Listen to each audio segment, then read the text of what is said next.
హల్లెలూయా హల్లెలూయా. పిల్లరా, ఈ యొక్క సాయంకాల వేళలో మనందరం కూడా మరలా తిరిగి ఆయన సన్నిధిలో ఇక్కడ మనం కూడుకుని ఉన్నాం. ఆయనకే మహిమ ఘనత ప్రభావాలు చెల్లును గాక. హల్లెలూయా. పిల్లరా, ఇప్పుడు మనము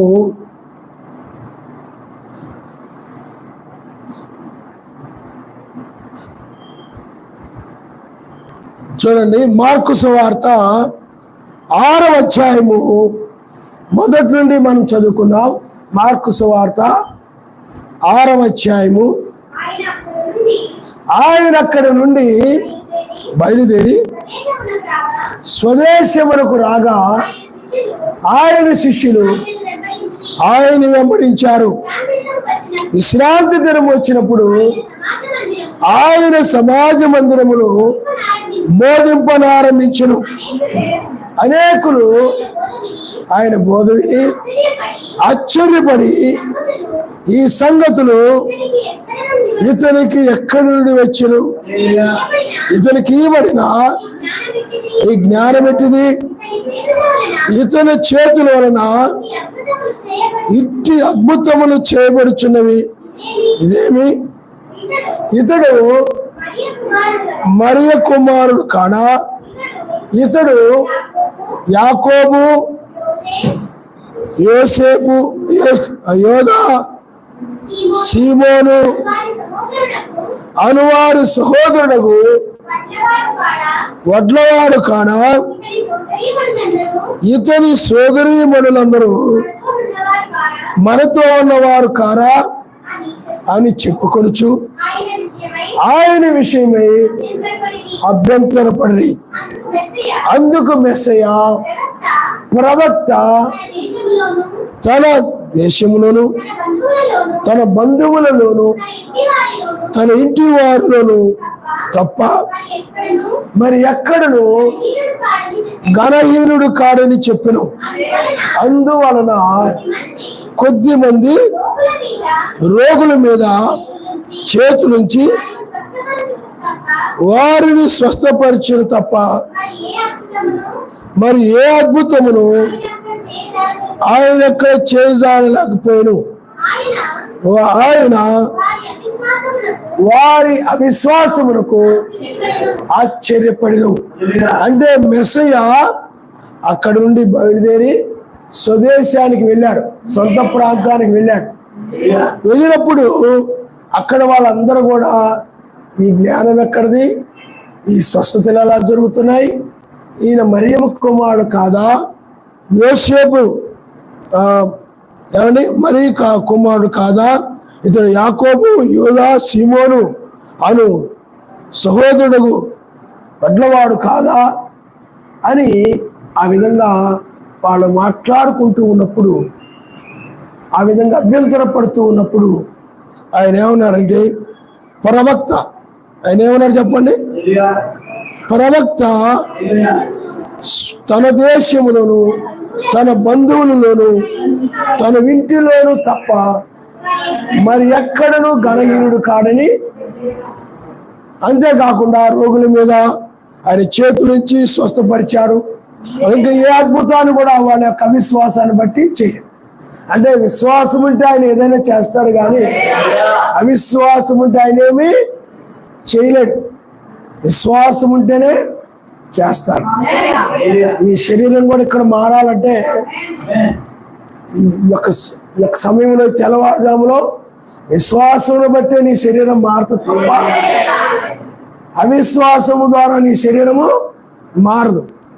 ఎందుకంటే ఆయన్ని అక్కడికి వచ్చినప్పుడు ఆయన ఒక మరియమ్మ కుమారుడు, యోసేపు కుమారుడు, యాకోబు వీళ్ళ యొక్క సహోదరుడా అన్నట్టుగానే భావించారు తప్ప ఆ బంధువులు, ఆ ఇంట్లో వాళ్ళు, అక్కడ వాళ్ళందరూ కూడా భావించారు తప్ప ఆయన ఏమై ఉన్నాడో వాళ్ళు ఎరగలేదు. అందుకే బ్రహ్మాం గారు అంటాడు, నువ్వు శరీరాన్ని చూడద్దు, వారిలో ఉన్న ఆత్మను చూడాలి. హల్లెలూయా. అంటే శరీరాన్ని చూశారు వాళ్ళు, శరీరాన్ని చూసి ఈయన మరియమ్మ కుమారుడు కాదా, ఈయన యోసేపు కుమారుడు కాదా, వడ్లవాడు కాదా, ఇలాగా అనుకున్నారు తప్ప, ఆ విధంగా మాట్లాడుకున్నారు తప్ప ఆయన్ని ఆయన ఆత్మ ఏమిటంటే తండ్రి ఆయనలో ఉన్నాడు, సర్వశక్తిమంతుడు ఆయనలో ఉన్నాడని ఎరిగి ఆయన్ని వాళ్ళు ఘనపరచలేదు. మీకు అర్థమైందా? ఆయన ఏం చేయలేదు చెప్పండి, గొప్ప చేయలేదు. మిగతా వాళ్ళు ఎలాగైతే ఈయన పరాణుడు కొడుకురా, ఈయన పరాణుడు కూతురా ఎలా చెప్పుకుంటారో ఆయన అలా చెప్పుకున్నారు తప్ప ఆయన శరీరధారిగా వచ్చిన రక్షకుడు అనే విషయం ఆ విధంగా వాళ్ళు నమ్మినట్లయితే అక్కడ స్వస్థతలు చేసేవాడు ఆయన. వారు విశ్వాసము సరైనది కాదు, ఆయన పట్ల సరైనది కాదు. అందువల్లే వాళ్ళు వడ్లవాని కుమారుడుగా లేకపోతే ఆ మరియ కుమారుడుగా వాళ్ళు విశ్వసించారే తప్ప ఆయన్ని వారి యొక్క రక్షకుడుగా, వారిని రక్షించడానికి వచ్చినటువంటి రక్షకుడుగా వాళ్ళు ఆయన్ని విశ్వసించలేదు. వడ్లవాని కుమారుడుగా మరియ కుమారుడుగా విశ్వసిస్తే స్వస్థపరుస్తాడేంటి? ఏమీ లేదు. ఎలా విశ్వసించాలో అలా విశ్వసిస్తేనే హల్లెలూయా హల్లెలూయా హల్లెలూయా. అన్నాడు మోషే ఉన్నాడు అనుకోండి, మోషేను కూడా ఆ మోషేని సర్వశక్తిమంతుని చేత పంపబడిన వాడు అన్నట్టుగా విశ్వసిస్తేనే వాళ్ళ జీవితాల్లో కార్యాచరణ. అలా కాకుండా ఈతడు కూడా ఇబ్రియుడే కదరా, మనలాగా ఇజ్రాయేలుడే కదరా, వాళ్ళ తల్లిదండ్రులు అందరూ మనకు తెలుసురా అని శరీర సంబంధంగా వీళ్ళకి సంబంధించిన వాడు అన్నట్టుగానే భావించినట్లయితే ఏ అద్భుతాలు కూడా వాళ్ళు చూడలేరు. చాలా మంది ప్రార్థన చేయించుకున్న స్వస్థ పొందలేకపోవడానికి కారణము, చాలా మంది అక్కడ అద్భుతాలు చూడలేకపోవడానికి కారణము వారు ఆయన నమ్మవలసిన రీతిలో నమ్మలేదు, విశ్వసించాల్సిన రీతిలో విశ్వసించలేదు. ఆయన ఎవరో గ్రహించి నమ్మినట్లయితే వారు అద్భుతాలు చూసేవారే. కానీ ఆయన మామూలుగా వాళ్ళతో పాటు ఒక మనిషిగా ఎంచారు. ఆయన మీద ఉన్న అభిషేకం ఏమిటి? పౌరం యొక్క అభిషేకం. యావే ఆత్మ నా మీదకి వచ్చినదని యెషయా గ్రంథం 61లో చెప్పబడతాడు. ఆ అభిషేకమును బట్టి ఆయన ఎవరు? పిలుపడ్డాడు. అయ్యా తండ్రి తండ్రి అంటున్నావు కదా, తండ్రి ఎవరో మాకు కనబరచాలంటే పిలుపు. ఇంతకాలం నేను మీతో ఉంటే ఎనగవా, నన్ను చూసిన వాడు తండ్రిని చూసినట్టే, తండ్రి యందు నేనును నా యందు తండ్రి ఏకమై ఉన్నామని చెప్పాడు ఆయన. హల్లెలూయా హల్లెలూయా. అందువల్ల వాళ్ళ అవిశ్వాసాన్ని బట్టి ఆయన్ని సహోదరులు వాళ్ళందరూ మనతో ఉన్నారు కదరా, ఆ విధంగా. అందుకనే బంధువుల మధ్య కానీ, ఇంట్లో కానీ, ఆ ఊరిలో కానీ అతడు ప్రవక్త ఘనపరచబడడు, ఘనంగా ఆయన్ని చూడలేదు. ఆయన మిగతా వారిలాగానే భావించి చూశారు తప్ప, అందుకనే వారి అవిశ్వాసమును బట్టి ఏమి అక్కడ కార్యాలు చేయలేదని బైబిల్ చెప్తుంది. ఆయన నమ్మరిస్తారు. హల్లెలూయా. అలాగే మోషే కాలంలో కూడా మనం చూసినట్లయితే మీరు ఒకసారి మనం చూద్దాం. మోషే కాలంలో ఎబ్రీయులకు రాసిన పత్రిక 3వ అధ్యాయము 15వ వచనం. 3వ అధ్యాయము 15వ వచనం. మోషే కాలంలో కూడా అలాగే మోషేని ఆ రోజుల్లో ఘనహీన పరిచారు. ప్రవక్త స్వదేశములు అంటే సొంత జనుల మధ్య అతడు ఘనపరచబడలేదు, కానీ ప్రవక్తగా ఘనపరచబడలేదు. కానీ మిగతా మనుషులు ఎలాగో అలాగే వాళ్ళు భావించారు. కానీ ఆయన ఎవరో వాళ్ళు, మోషే ఎవరో వాళ్ళు గుర్తించలేకపోయారు. హల్లెలూయా. కాబట్టి మనము ఎబ్రీయులకు రాసిన పత్రిక 3వ అధ్యాయము 15వ వచనం నుండి మనం చూద్దాం.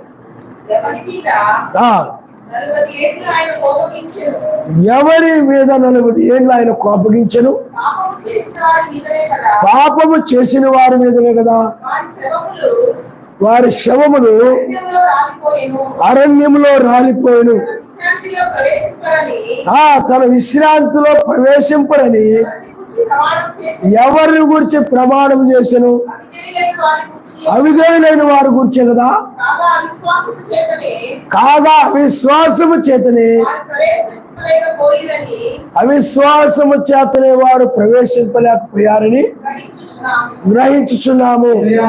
వారి అవిశ్వాసం బట్టి ఆయన ఎలాంటి అద్భుతాలు చేయలేదు. ఇక్కడ కూడా అవిశ్వాసమును, మోషేని, సర్వశక్తిమంతుని వాళ్ళు నమ్మల. వాళ్ళు ఈ మోషే వీళ్ళందరూ కూడా వాళ్ళ తల్లిదండ్రులు వీళ్ళందరూ మనోళ్ళే కదరా, మనకు తెలిసిన వాళ్ళే కదరా, పరువులు ఐగుప్తు దేశంలో ఉండేవాడు కదరా. ఇలాగా సామాన్య మనుషుల్లో ఒక మనిషిగా మిగతా వాళ్ళలాగనే ఏదో శరీర సంబంధమైన వారి చెందిన వ్యక్తి అన్నట్టుగా ఆ విధంగా భావించారు తప్ప మోషే ఎవరు, మోషేలో ఉన్నవాడు ఎవరు వాడు ఎరగలేదు. అందుకే లోకములో ఉన్నవాని కంటే మీలో ఉన్నవాడు గొప్పవాడని బైబిల్ చెప్తుంది. ఆయన మనిషి హల్లెలూయా.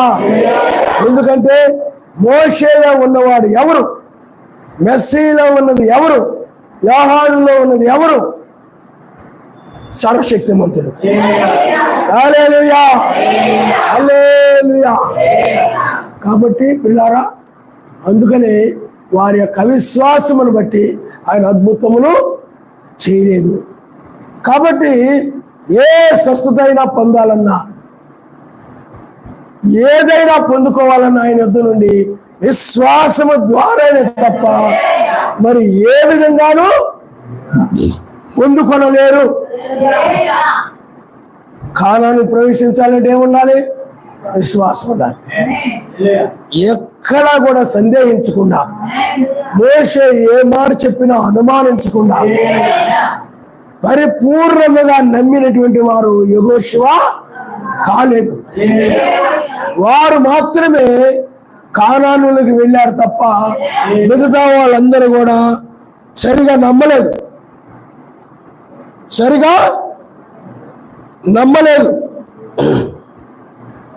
అంటే సరిగా విశ్వసించలేదు.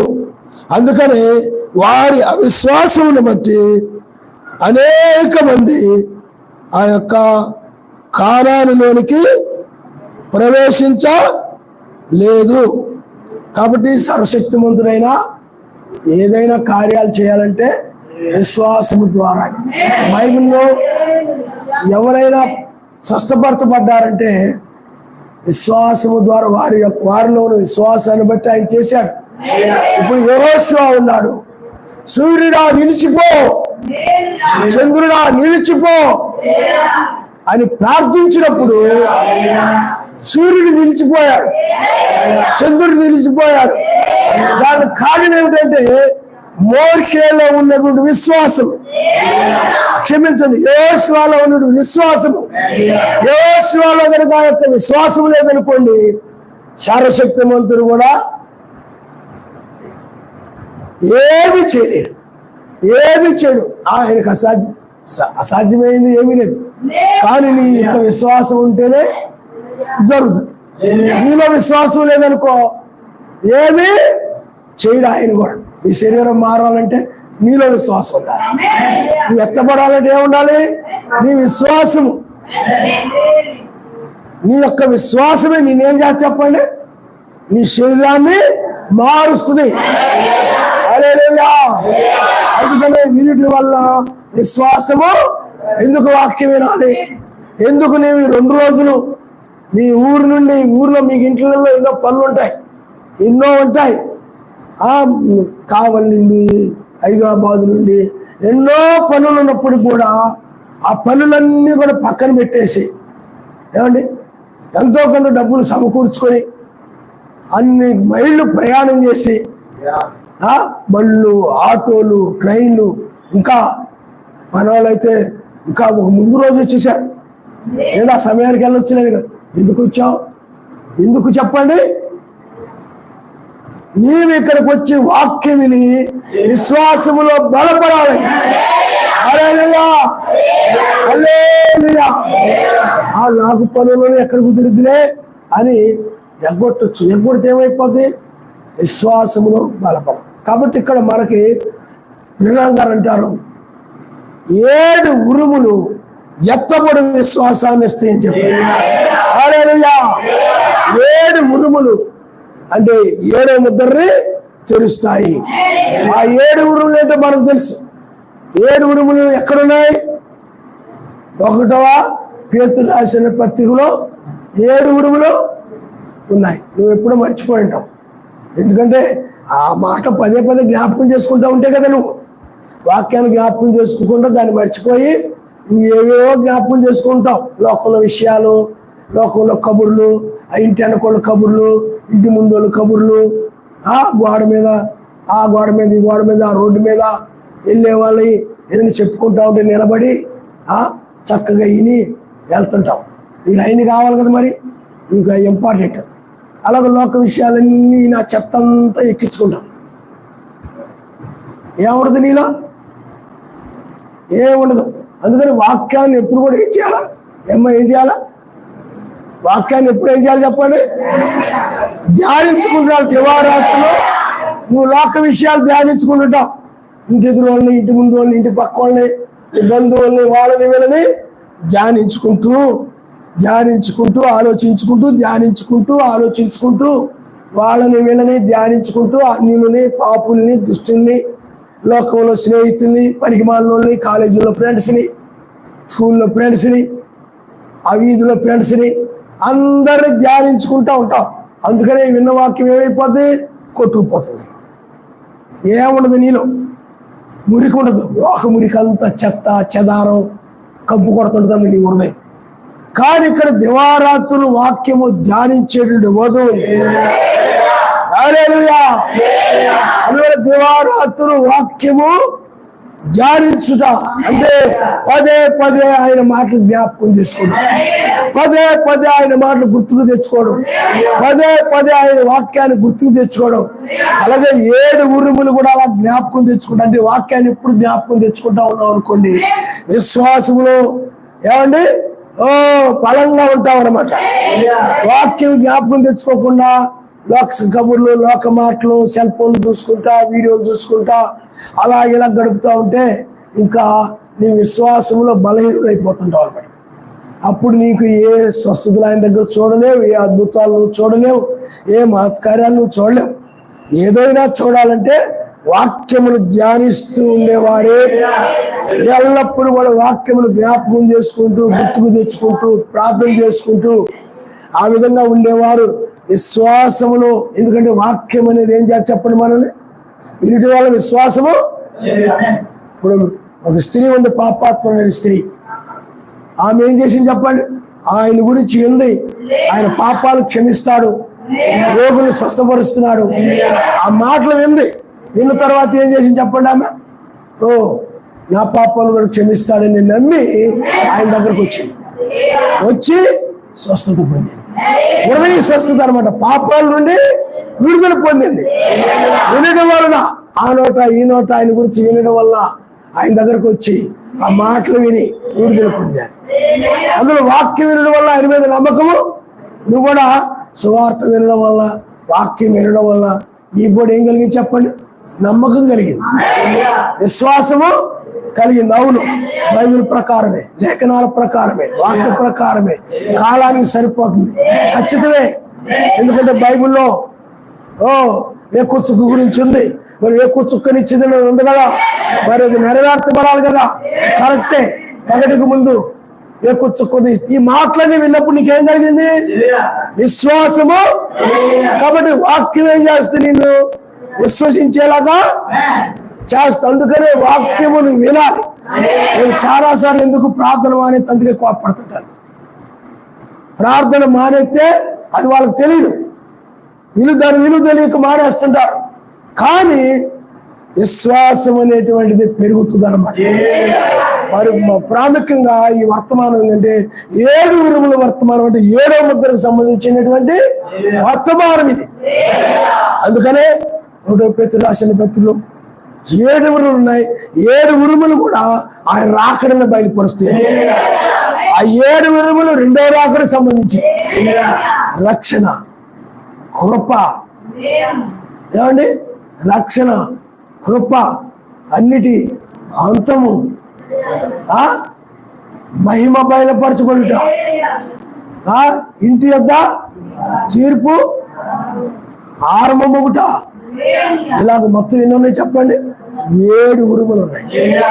ఆ 7 ఉరుములు వినడం వల్ల, మనకి వర్తమానం వినడం వల్ల నువ్వు పైకి కొనుక్కోబడ్డానికి కావాల్సినటువంటి విశ్వాసం నీకు కలుగుతుంది.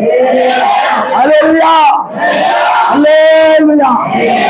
అందువల్ల వాక్యం వినడం వలన ఎందుకు రావాలి, ఎందుకు వినాలి? వినడం వలన విశ్వాసం పెరిగి ఆ యొక్క విశ్వాసాన్ని బట్టి శరీరం మారి ఎత్తబడడం అనేది జరుగుతుంది.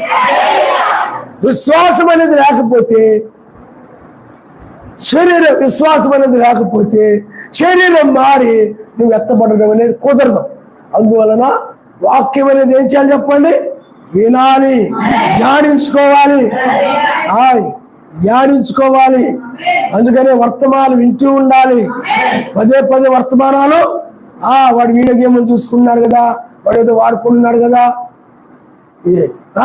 అని ఆ పిల్లలకి ఇచ్చేసి నువ్వే వినవు.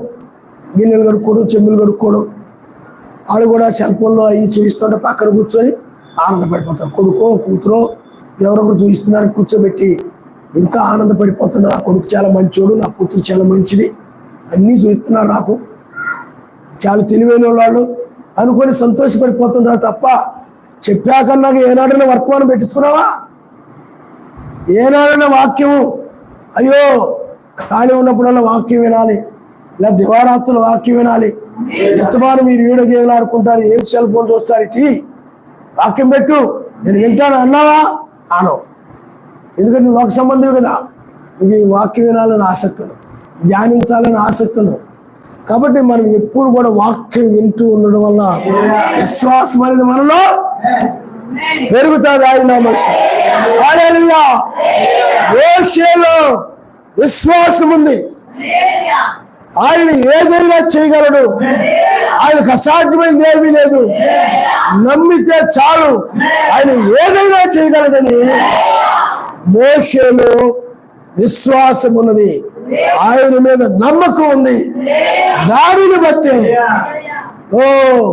ఐగుప్తు దేశంలో ఏం చేశారు చెప్పండి? ఐగుప్తు దేశంలో విశ్వాసము ద్వారా ఏమండి కర్రని కింద పడవేసినప్పుడు అది పామైంది. విశ్వాసము ద్వారా మోషేతో సర్వశక్తి మంత్రుడు చెప్పాడు, మీరు ఊరక నిలుచుండి చూడండి, నేను కలుగు చేయ రక్షణ మీరు చూస్తారని చెప్పినప్పుడు మోషే నమ్మాడు. మోషే విశ్వాసమును బట్టి, జనుల విశ్వాసమును బట్టి ఎర్ర సముద్రం అలాగే చీలిపోయింది. విశ్వాసాన్ని బట్టి అద్భుతం చేశాడు. సందేహము ఉండకూడదు, విశ్వాసం అనేది ఉండాలి. హల్లెలూయా. ఈ శరీరం మారడానికి ఏం చెప్పండి? వాక్యం వినడం వలన విశ్వాసము. నిజమే, లోకం నాశనం కాబోతుంది, లోకం అంతం కాబోతుంది, కాబట్టి ఇప్పుడు ఇది ఎత్తబడే సమయమే అని నమ్మి లోకాన్ని ఏం చేస్తాంటే విడిచిపెట్టి ఈ రాజ్యంలోనే ప్రవేశిస్తాం. విశ్వాసము ద్వారా క్రియలు జరుగుతాయి. అప్పుడు శరీరం కూడా ఏమైపో చెప్పండి మారి ఎత్తబడ్డం అనేది జరుగుతుంది. పని పాటలేక కాదు ఈ 2 రోజులు మీటింగ్ పెట్టింది. అర్థమైందా? పని పాటలు లేక ఏమండి ఏ పనులు చేసుకోలేక కాదు. అలాగే బుధవారం, శనివారం, ఆదివారం ప్రార్థన పెట్టేది ఏ పని పాటలేక కాదు. ఉన్నాయి, అవన్నీ కూడా పక్కన పెట్టేసి రక్షణ ముఖ్యం కాబట్టి, విశ్వాసం ముఖ్యం కాబట్టి ఆ విధంగా కూడుకోవడం అనేది జరుగుతుంది. ఆయన నమస్తే. హల్లెలూయా, హల్లెలూయా. అందుకనే దేవా వారానికి 3 రోజులే కాదు, ఎప్పుడు కూడా వాక్యాన్ని ధ్యానిస్తూ ఉండాలి. అప్పుడు నీ హృదయంలో సాతాను జ్వరబడడం, సాతానికి నీ హృదయంలో నీ హృదయంలో జ్వరపడు, అవిశ్వాసాన్ని పెట్టడు, వాళ్ళ మీద వీళ్ళ మీద అపనమ్మకాన్ని పెట్టడు. అప్పుడు నువ్వు అపనమ్మకాన్ని పెట్టడు, నువ్వు విశ్వాసంతో ఉంటావు అందరితో. నువ్వు ఎప్పుడైతే ప్రార్థనకి వాక్యానికి దూరంగా ఉంటావో అప్పుడు సాతానుడు నీలో దూరి లేనిపోయిన అనుమానాలు, అపోహలు, అపనమ్మకాలు పెట్టి నీ హృదయంలో నెమ్మది లేకుండా, ఆయన సన్నిధి రాకుండా, శాంతి సమాధానం లేకుండా చేస్తుంటాడు. అందుకని వాక్యం ఎప్పుడు వినాలి. ఆయన హల్లెలూయా. కాబట్టి మోషే యొక్క విశ్వాసమే సర్వశక్తిమంతుడు ఎర్ర సముద్రాన్ని చీల్చడానికి. అదే మోషేలో కనుక అవిశ్వాసం ఉన్నట్లయితే ఎర్ర సముద్రం ఏ మాత్రము కూడా చీలిపోదు, ఎర్ర సముద్రం ఏ మాత్రము కూడా దారినివ్వదు. అందుకని యెహోషువ కాలంలో కూడా సర్వశక్తిమంతుడు చెప్పాడు, యాజకులు మందసాన్ని తీసుకుని వెళ్ళి యోర్దాను నీటిని తాకినప్పుడు యోర్దాను అది పాయలుగా ఏకరాశిగా నిలిచిపోయి దారి వేసుకొని చెప్పాడు. యెహోషువ దాన్ని నమ్మాడు, అందరూ దాన్ని నమ్మారు. అది జరుగుతుంది, అది చెప్పాడంటే చేస్తాడు. హల్లెలూయా. నమ్మాడు కాబట్టి యోర్దాను ఏమైపోయింది చెప్పండి, తెల్లవారుజామున జరిగింది. అందుకని ప్రణాంగాలు అంటాడు, ఆ యెహోషువ కాలమును యోర్దాను దగ్గర యెహోషువ ఎలాగైతే ఆ తెల్లవారుజామున యోర్దాను దాటారు, అలాగే వేకు చుక్క వచ్చును. ఆ వేకు చుక్క వచ్చినప్పుడు మరణాన్ని దాటి మనం వెళ్ళిపోతాం. గాజు రెక్కల మీద ఆయన మోసుకొని వెళ్తాడని చెప్పాడు. హల్లెలూయా. నమ్ముట వలనది జరిగింది, విశ్వాసం లేకపోతే అదేమి జరగదు. చూడండి, మీరు మార్క్స్ వార్త 11వ అధ్యాయము 22వ వచనం. అందుకు మెస్సే వారితో ఇట్లను మీరు సర్వశక్తిమంతుని యందు విశ్వాసముంచుడి. ఎవరైనా ఈ కొండను చూచి నువ్వు ఎత్తబడి సముద్రంలో పడవేయబడమని చెప్పి తన మనస్సులో సందేహింపక తాను చెప్పినది జరుగునని నమ్మిన యెడల వాడు చెప్పినది జరుగునని మీతో నిశ్చయముగా చెప్పుచున్నాను. అందుచేత మీ ప్రార్థన చేయనప్పుడు మీరు అడుగుచున్న వాటి నెలను పొంది ఉన్నామని నమ్ముడి, అప్పుడు అవి హల్లెలూయా. అందుకనే ఇప్పుడు మోషే ప్రార్థన చేశాడు అనుకోండి, అడిగాడు అనుకోండి, అడిగిన వెంటనే ఆయన ఇచ్చేసాడని నమ్మేవాడు అనమాట. నమ్మిన దానిని బట్టి ఆయన ఇచ్చేసేవాడు. ఏదైనా అడిగితే నువ్వు పొందుకున్నట్టుగా ఉండాలి. యెహోషువ కూడా పొందుకున్నట్టుగా ఉండేవాడు, మోషే కూడా పొందుకున్నట్టుగా ఉండేవాడు. ఆ విధంగా నువ్వు ఏదైతే అడిగావో, నువ్వు ప్రార్థన చేయనప్పుడల్లా నువ్వు అడిగినది, నువ్వు ప్రార్థన చేయనప్పుడల్లా మీరు అడుగుతున్నది వాటిలలో పొంది ఉన్నామని నమ్మండి. కొద్దిగా ఆలస్యం అవ్వచ్చు, నమ్మండి. అబ్రహాము గారితో చెప్పాడు ఆయన, అబ్రహాము గారు నీ కుమారుడు కలవబోతున్నాడయ్యా అని చెప్పినప్పుడు అబ్రహాము గారు ఆయన ఇచ్చేసాడని నమ్మాడు. ఇంతకుముందు నేను చెప్పాను, అబ్రహాము గారు ఏం చేశాడు తెలుసా?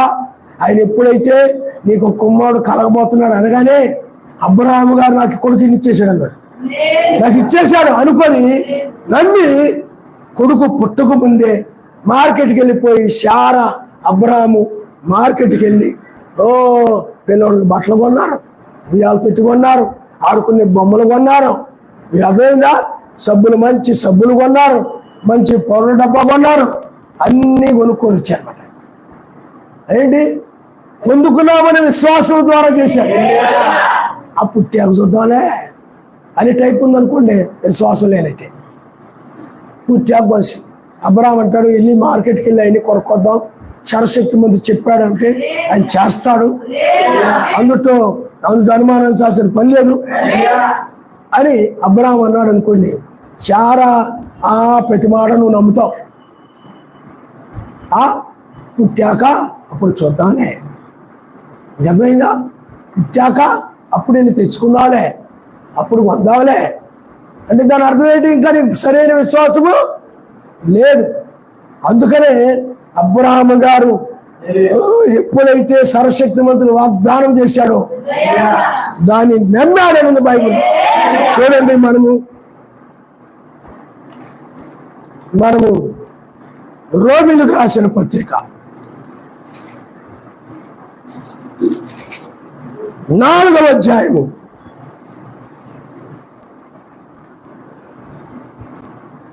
18వ వచనం మనం చదువుకున్నాం. నీ సంతానము ఇలాగూ ఉండు నేను చెప్పిన దానిని బట్టి తాను అనేక జనములకు తండ్రి ఎగునట్లు నిరీక్షణ ఆధారం లేనప్పుడు అతడు నిరీక్షణ కలిగి నమ్మెను. మరియు అతడు విశ్వాసమునందు బలహీనుడు గాక రమారమి 3 ఏళ్ల వయసు గలవాడైంది.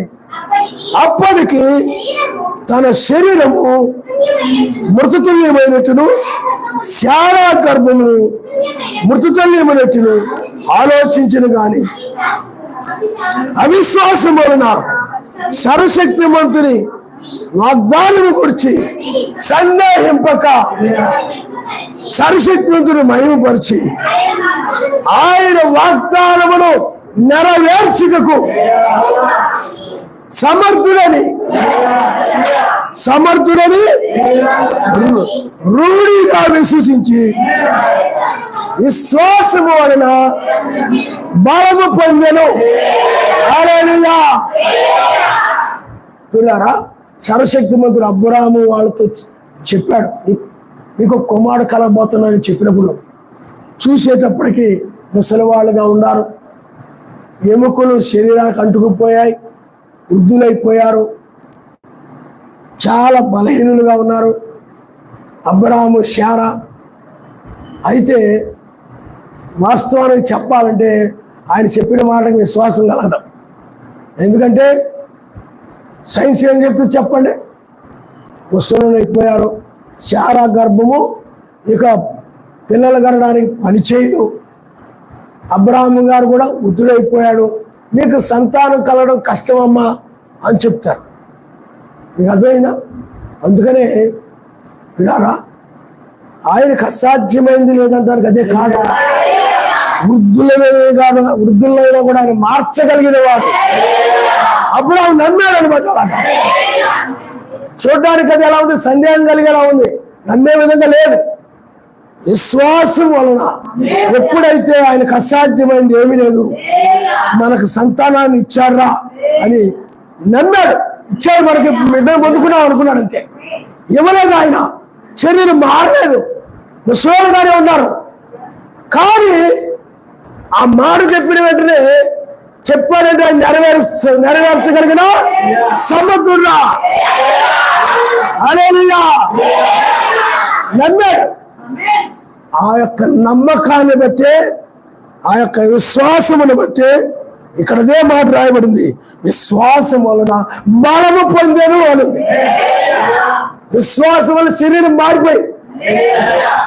నమ్మాడు, ఆయన చేయగలడు. ఇది నేను చేయగలను నమ్ముతున్నావా?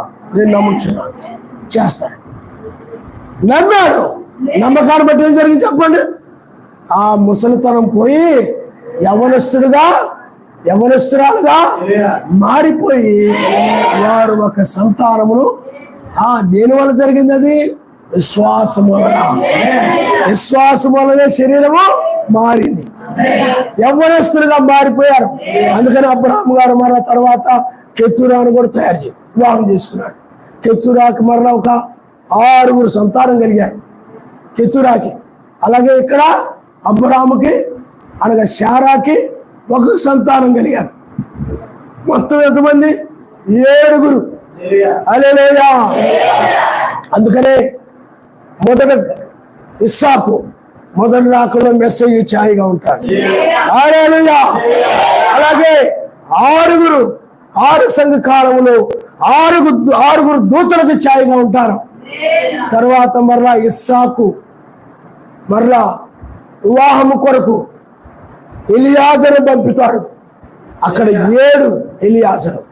సాయంకాలములో రెబ్బకా దగ్గరకు వచ్చి రెబ్బకాతో మాట్లాడి ఆ రాత్రి అంతా కూడా ప్రసంగం చేశాడు ఇస్సాకు గురించి, బోధించాడు.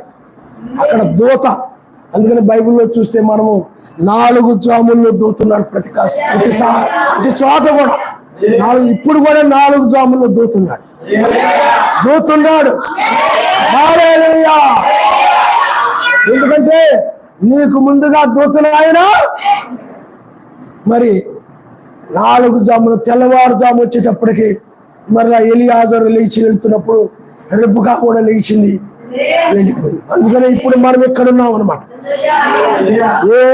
7 దూతలు, 7వ దూత ఎలియాజరు, మళ్ళీ 8 కూడా ఎలియాజరు కనపడతాడు. కానీ మనకైతే 7వ దూత కాలంలో కూడా మెస్సీ కనపడతారు. అందుకని బ్రహ్మం గారి పరిచర్లో మనిషి కుమారి పరిచర్య జరిగింది. ఇప్పుడు కూడా మరలా మెస్సీ పరిచర్య. ఈ 2 కూడా ఎవరికి చెప్పండి? ఆయనే. హల్లెలూయా, హల్లెలూయా. అందుకని కెతూరా 6 సంతానం. కాబట్టి పిల్లారా, ఇప్పుడు మనము 4 జాముల్లో దూతని, ఎలియాజరు కాలంలో 4 జాముల్లో దూతున్నాడు. అలాగే మోషే కాలంలో కూడా దూతున్నాడు.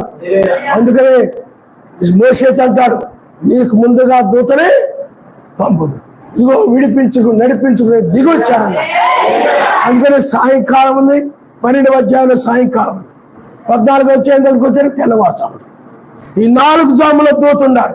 అందుకని ఇజ్రాయెల్కి ముందుగా నడిచిన దూత తెల్లవారుజాముకు వచ్చేటప్పటికి ఐగుప్తులకు ఇజ్రాయెల్కి మధ్య ప్రవేశించాడు ఆయన. హల్లెలూయా. అలాగే మరల దానియేలు కాలంలో అక్కడ కూడా దూతున్నాడు. ఆయన పరమందున్న సర్వశక్తి దృష్టిలో నేను నిర్దోషిని కనపడుతుంది కనుక ఆయన విడిపించాడని చెప్పాడు ఆయన. కాబట్టి ఇక్కడ దానియేలులో ఏముందంటే అతడు మంచి భక్తిపరుడు, అతడు నీతిమంతుడు, పరిశుద్ధుడు, జ్ఞానము కలిగిన వాడు, సర్వశక్తిమంతుని విషయంలో భయభక్తులు కలిగిన వాడు. అందుకనే ఆ రోజుల్లో రాజుకు వచ్చిన కళలు గాని కళల భావాన్ని గాని చెప్పగలిగినటువంటి ప్రవక్త అతడు. దానియేలు యూదుడే, కానీ మనకు సంబంధించిన వాటిని చూశాడు అతను. మనకు 4 రాజ్యాలు ఉన్నాయి. 4 జంతువులు ఉన్నాయి. మనకు సంబంధించినవి 4 సామ్రాజ్యాలు. ఏంటి? బబులోను సామ్రాజ్యం, అన్ని రాజ్యమే. గ్రీకు సామ్రాజ్యం, మాది పారసీక సామ్రాజ్యం, అన్యులకు సంబంధించిందే. అలాగే గ్రీకు సామ్రాజ్యం అన్యులకు సంబంధించిందే.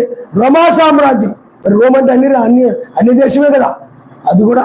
ఇవన్నీ కూడా మనకు సంబంధించిన విషయాలు. అందుకనే దానియేలు గ్రంథం ఎలాగో ప్రకటన గ్రంథము కూడా అలాంటిది. 2 కూడా సమాంతరంగా ఉంటాయి అన్నమాట, 2 కూడా. కాబట్టి ఇప్పుడు దానియేలులో విశ్వాసం ఉంది. హల్లెలూయా. ఎందుకంటే రాజు వాక్యానికి విరోధంగా చెప్పాడు, కానీ ఇతడు వాక్యాన్ని పాటించాడు. కాబట్టి నీతిమంతుల్లో ఆయన నాశనం చేయడు. విశ్వాసం అతడిలో ఉంది. ఆయనకి అసాధ్యమైంది ఏమీ లేదు. నమ్మితే చాలు. దానియేలు ప్రార్థించాడు, నాయనా నన్ను సింహాల గుహలో పడైపోతున్నాను, నన్ను రక్షించిన ఆయన అని అడిగినప్పుడు నన్ను రక్షించాడని, నేను దాన్ని పొందుకున్నానని నమ్మాడు. అంతే. సింహాల గుహలో లేదు, ఏమీ లేదు, నమ్మాడు. తీసుకెళ్లి సింహాల గుహలో వేశాడు. అప్పుడు సర్వశక్తిమంతుడు నేను రక్షిస్తానని నమ్మారా, నేను అతను రక్షణ ఇచ్చేసాను అన్నట్టుగా విశ్వాసంతో ఉన్నారా. అంతగా నమ్మిన వాడిని కాపాడకపోతే, రక్షించకపోతే ఏం బాగుంది. అందుకని మనం ఎప్పుడు కూడా అలాంటి విశ్వాసంతో ఉంటే ఆయన అలాగే చేస్తాడు. కానీ ఆ యొక్క విశ్వాసంతో ఉన్నాడు కనుక సింహాల యొక్క నోరు ఆయన ఏం చేసి చెప్పండి, మూసివేశాడు. అది ఎవరి విశ్వాసం వల్ల జరిగింది? దానియేలు యొక్క విశ్వాసము. హల్లెలూయా. అప్పుడు పైకి తీయబడ్డారు. కాబట్టి అందుకనే విశ్వాసమే ఇప్పుడు కూడా ఈ వర్తమానం ఎత్తబడే విశ్వాసాన్ని ఇస్తే, ముగ్గురితో తప్పించుకోవాలనే విశ్వాసాన్ని ఇస్తే, ఈ వర్తమానం విన్నప్పుడు నిజమేరా, భూమి మీద ఉగ్రత వస్తుందిరా, తప్పించుకునే సమయం ఇదారా అని నీకు నమ్మకం కలిగి లోకాన్ని విడిచిపెట్టి ఆ రాజ్యంలో ప్రవేశించడం జరిగింది. అదే నీ విశ్వాసమే నీ శరీరాన్ని క్షయమయ్యే లోకాన్ని విడిచిపెట్టి అక్షయమైన రాజ్యంలో ప్రవేశించావు కాబట్టి క్షయమైన శరీరం కూడా అక్షయమైన శరీరంగా మార్చబడింది. విశ్వాసం ఎక్కడ కలిగింది? నీకు గాల్లో నుండి రాలేదు. వాక్యం వినడం వలన, ఈ వర్తమానం వినడం వల్ల. ఎందుకంటే ఇది ఎత్తబడే సమయం కాబట్టి ఎత్తబడడానికి కావాల్సిన విశ్వాసము రేకు నక్షత్రం వల్ల నీకు కలుగుతుంది. హల్లెలూయా, హల్లెలూయా. కాబట్టి నీ నమ్మకమే నీ శరీరాన్ని మారుస్తుంది. నీ అవిశ్వాసమే నీ శరీరాన్ని మార్చుకుని ఇక్కడికి వదిలేస్తుంది. మరి అవిశ్వాసాన్ని బట్టి ఆయన ఏం చేయలేడు. నువ్వు వర్తమానం వినొచ్చు, నువ్వు వర్తమానం విని నువ్వు ఎత్తబడి విశ్వాసాన్ని కనుక పొందుకోకపోతే, ఎత్తబడ్డానికి కావలసిన విశ్వాసము వినడం వలన ఎత్తబడ్డానికి కావలసిన విశ్వాసం నీకు నిజముగా ఆయన లోకాన్ని నాశనం చేస్తాడు, ఆయన రక్షిస్తాడు, నాకు ఆయన రక్షణ దయచేశాడు అనే విశ్వాసం నీలో కలుగు చేస్తాడు. ఆ యొక్క విశ్వాసం బట్టి నీ శరీరం మారుతుంది. హల్లెలూయా. అందుకనే నువ్వు ఏది అడుగుతున్నావు దాన్ని పొందుకున్నట్టుగా ఉండు, సందేహించొద్దన్నారు బైబిల్. నువ్వు అడుగుతున్నావా, నాయనా రాబో గుర్తులు నన్ను తప్పించేయా, లోకములతో పాటు పాపులతో పాటు నశించుకోవడం నాకు ఇష్టం లేదు నాయన, నాకు సాయం చేయా. లోతును తప్పించావు, దానిని పైకి తీశావు, రాబడి స్త్రీని వెలుపులు నడిపించావు, నన్ను కూడా రక్షించిన ఆయన అని ప్రార్థన చేస్తూ నన్ను నువ్వు విశ్వాసంతో అడిగినప్పుడు నన్ను ఆయన రక్షించాడని విశ్వాసంతో నువ్వు ఉంటే, నువ్వు అడిగినది పొందుకున్నాను అన్న విశ్వాసంతో, అయ్యా నాకు మహిమ శరీరం ధరిచేయ, నేను మధ్యాకాశంలో నీలో ఉండాలని సాయం చేయ. అడిగావు, నువ్వు అడిగిన దాన్ని ఏం చేయాలి చెప్పండి? పొందుకున్నట్టుగా నాకు ఇచ్చేసాడని అనుకుండా, ఇచ్చేసాడని కృతజ్ఞతాస్తుతులు చెల్లిస్తున్నా. నేను నమ్మిన దగ్గర నుండి కూడా ఈ వాక్యం ఎల్లప్పుడూ ప్రార్థన చేసుకోవడం ఒకటి. ఎక్కడ ప్రార్థన మానేస్తే నన్ను క్షమించయా, నిత్యం ప్రార్థించండి, నన్ను క్షమించి రోజుకి ఎన్నిసార్లు చెప్పేవాడు. క్షమించిన ఆయన, క్షమించిన ఆయన. నిరంతరం నువ్వైతే చెప్పు, ఎన్నో అయిపోయింది నీ పని, ఇంక ఈ రోజు నువ్వు ప్రార్థన చేసుకోలేదు, నిరంతరం నువ్వు ఇక నిత్యం ప్రార్థన చేయలేదని నీకు బాధ లేదు. అయ్యో ఇదేంటి ఒక్క నిమిషం ప్రార్థన ఆగిపోతేనే క్షమించనివ్వండి. ఆ వెలుతురు ఎలా వెలుగుతూ ఉంటుందో, లైట్ ఎలా వెలుగుతూ ఉందో అలా నీ ప్రార్థన కూడా ప్రకాశిస్తూ ఉండాలి. కానీ నేను ఎప్పుడో దాన్ని మర్చిపోయావు. ఈ వర్తమానం నేను ఎప్పుడో వదిలేసాను, నాకు తెలుసు. 100 మంది ఎప్పుడో వదిలేశాను. వదిలేసి హల్లెలూయా హల్లెలూయా అంటున్నావు, మంచిదే. కానీ నీ జీవితంలో ప్రార్థన లేదు, నిరంతర ప్రార్థన లేదు. నిరంతర ప్రార్థన మీరు పెద్దగా అరవచ్చు, గట్టిగా స్థితించవచ్చు, కాదంటలేదు. కానీ నిరంతర ప్రార్థన లేకుండా మీరు ఎంత రంకెలేసినా మారదు శరీరం.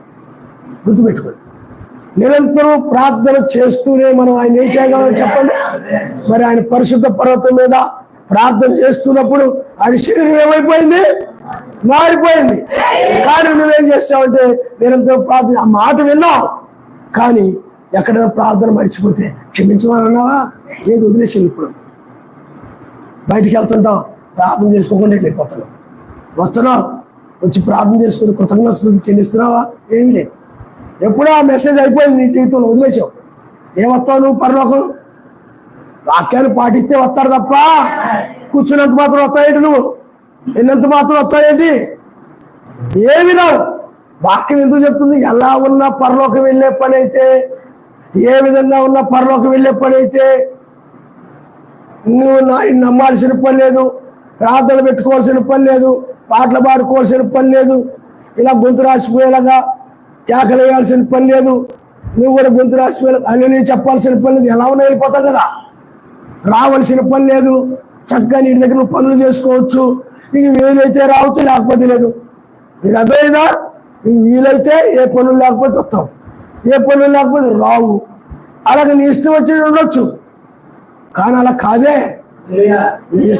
వాక్యం ఏం చెప్తుందో ఆ విధంగా ఉంటేనే వస్తాను.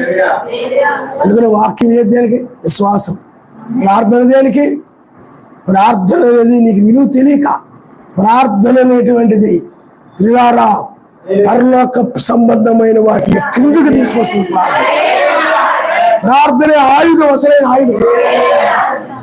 మరి బైబిల్లో సంఘమంతా ప్రార్థించినప్పుడు, పేతురు చెరసాలలో ఉన్నప్పుడు విశ్వాసంతో ప్రార్థించారు. పేతురుని విడిపించగలిగిన సమర్థుడు ఆయనే. ఎందుకంటే అతను ఒక పాపం వల్ల, ఒక తప్పు వల్ల, ఒక దోషం వల్ల చెరసాలలోకి వెళ్ళలేదు, స్వార్థ నిమిత్తమై వెళ్ళాడు. అందువలన సర్వశక్తిమంతుడు విడిపిస్తాడు, రక్షిస్తాడని విశ్వాసంతో వాళ్ళు ఏం చేశారంటే ప్రార్థన చేశారు. అప్పుడు పరలోకమున దూత కిందకు వచ్చాడు. మరి కొర్నేలు కూడా ఏం చేసేవాడు? ప్రార్థన చేసేవాడు, ధర్మకార్యాలు చేసేవాడు. ఆ ప్రార్థనను బట్టి కిందకు దిగి వచ్చి పేతురు పొలాల చోట ఉండాలి. అప్పుడు తన దగ్గర ఉన్న మనుషుల్ని పంపించి పేతురు వినిపించుకొని వర్తమానాన్ని విన్నారు. కాబట్టి ప్రార్థన విలువ తెలియక నువ్వు అలాగ ఖాళీ సమయం దొరికితే ఏదో ఆలోచించకుండా చప్పరించకుండా తిరుగుతుంటావు అంతే. ఏదో కబుర్లు చెప్పుకుంటాం, ముచ్చట్లు చెప్పుకోవడం కింద అదే పని. మనం విన్నామే, ఎడతగా ప్రార్థన చేసుకోవాలి, మాట ఎందు క్రియ ఎందు ప్రార్థన చేసుకోవాలి, వంట చేయబోయే ముందు అన్ని విషయాల్లో ప్రార్థన చేసుకోవాలి. విన్నావు, అది చెవులైన ఈ చెవులు వదిలేసాం. అందువల్ల అలాంటి వారిని రాలేరని బైబిల్ చెప్తుంది, నేను కాదు. అందుకనే విని నెరవేర్చితేనే వస్తారు. క్రియలు లేని విశ్వాసం మృతం. నమ్మాను, ఎత్తబడతాను నమ్మాను, విశ్వాసము అది మృతమైన చచ్చిన విశ్వాసం. శవమేలాగని విశ్వాసం కూడా అలాంటిదే.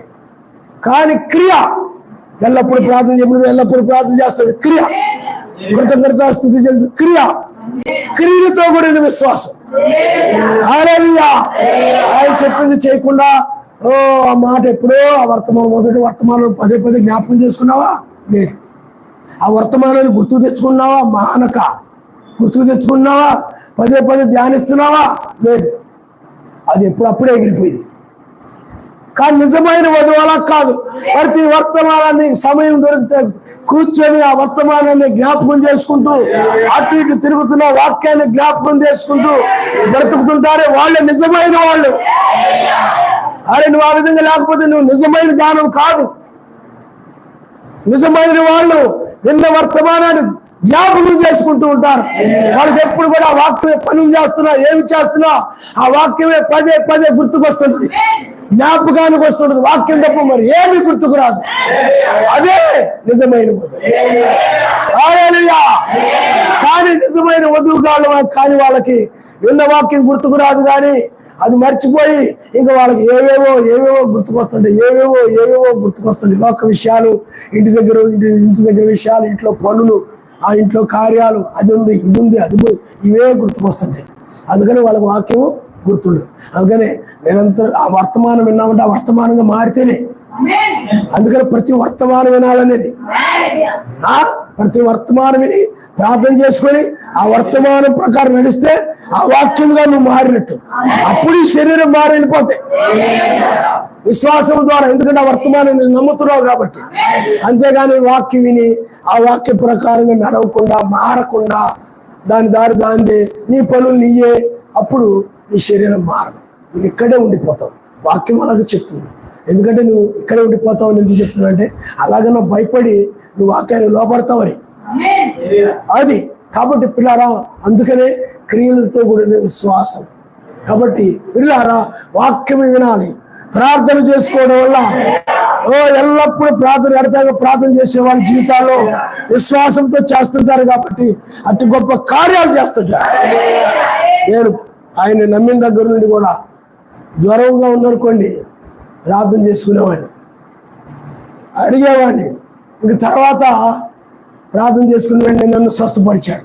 నాకు జ్వరం లేదు అని తిరగడానికి ప్రయత్నం చేసేవాడు. కొన్ని రోజులుగా పోయేది, జ్వరం తగ్గిపోయేది.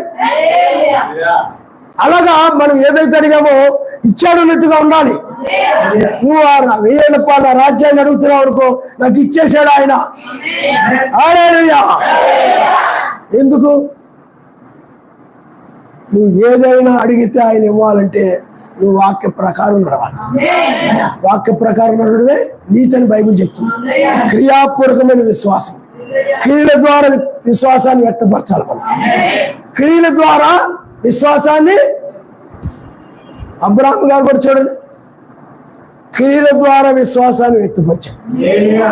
అబ్రాహాము, మోషే కూడా క్రియల ద్వారా విశ్వాసాన్ని వ్యక్తపరిచాడు. అంటే మీరు ఊరకు నిలిచోడి చూడి అని చెప్పాడు. ఊరికి నిలిచోడమే క్రియ.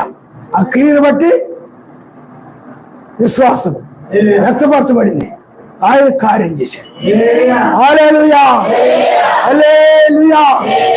కాబట్టి పిల్లారా, అందుకనే నువ్వు ఈ చివరి సమయంలో నువ్వు ఆలోచన చేయాలా. నీలో విశ్వాసాన్ని బట్టి ఏమి ఆయన చేయడు. విశ్వాసము ద్వారానే ఆ కార్యం జరుగుతుంది తప్ప అందుకనే వాక్యము నిష్ప్రయోజనం అయిపోకూడదు.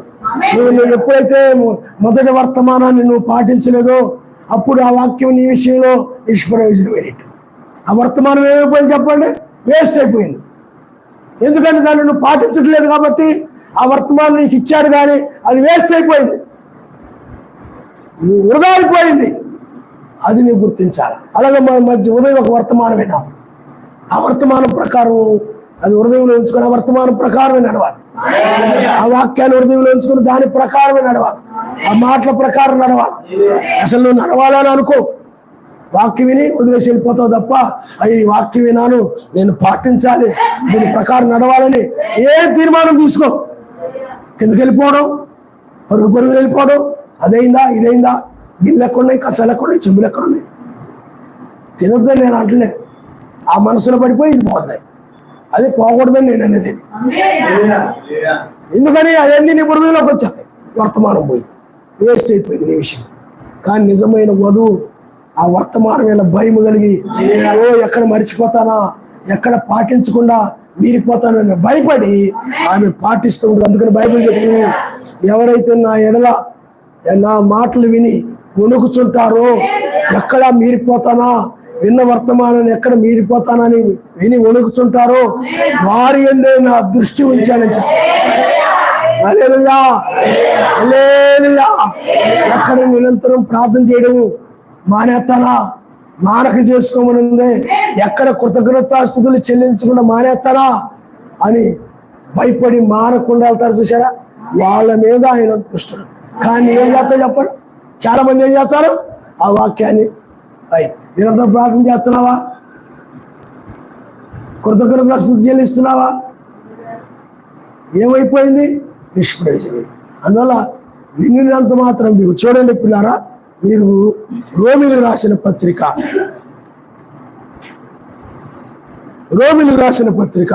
2వ అధ్యాయం 13వ వచనం నుండి మనం చదువుకున్నాం. ధర్మశాస్త్రమును ఈనువారు సర్వశక్తి దృష్టికి నీతిమంతులు కారు కానీ ధర్మశాస్త్రం అనుసరించి వారు నువ్వు ఇక్కడ కూర్చొని వాక్యం వింటున్నావు అనుకో, విన్నంత మాత్రాన నీతిమంతులు కారు. విన్నావు, పాటలు పాడావు, హల్లెలూయా అన్నావు, ఆమేన్ అన్నావు, మంచిదే. అంత మాత్రం చేత నీతిమంతురాలివి కాలేదు. దానిని గైగొనడం ద్వారా, విన్నది నువ్వు చేయడం ద్వారా, విన్నది నువ్వు చేయడం ద్వారా అప్పుడు నీవు నీతిమంతురాలివి. ప్రార్థన చేసుకున్నావు అనుకో, పరిశుద్ధులందరినీ జ్ఞాపకం చేసుకొని వాళ్ళ క్రియలు, వాళ్ళ ప్రేమ అందరిని జ్ఞాపకం చేసుకొని, ఏమండి మరి విన్నావే చేస్తున్నావా, నీతిమంతురాలు కాదు నువ్వు. మరి నిరంతరం ప్రార్థన చేయము, నిరంతరం స్థుతిస్తూనే ఎవరితో మాట్లాడుతున్నా లోపల మనసులో స్థుతి ఉండాలి, పనులు చేస్తున్నా స్థుతిస్తూ ఉండాలా. కానీ నువ్వు చేయట్లా, మరి నువ్వు నీతిమంతుడువా కాదు. కృతజ్ఞతాస్తుతులు చెల్లిస్తున్నావా లేదు, ఎప్పుడో అన్నిలాగా దిగేస్తున్నావు. లోకస్తుడు కూడా అంతే, ప్రార్థన చేసుకోడు, వస్తుంటాడు పోతుంటాడు, ప్రార్థన చేసుకుని వెళ్ళడు, రాగానే ప్రార్థన చేసుకోడు. అన్ని స్త్రీలు ఎలాగో నువ్వు కూడా అంతే, వాళ్ళంతే నువ్వు అంతే. అది నువ్వు విని వదిలేస్తున్నావు, వాళ్ళు వింటలేదు, అంతే తేడా.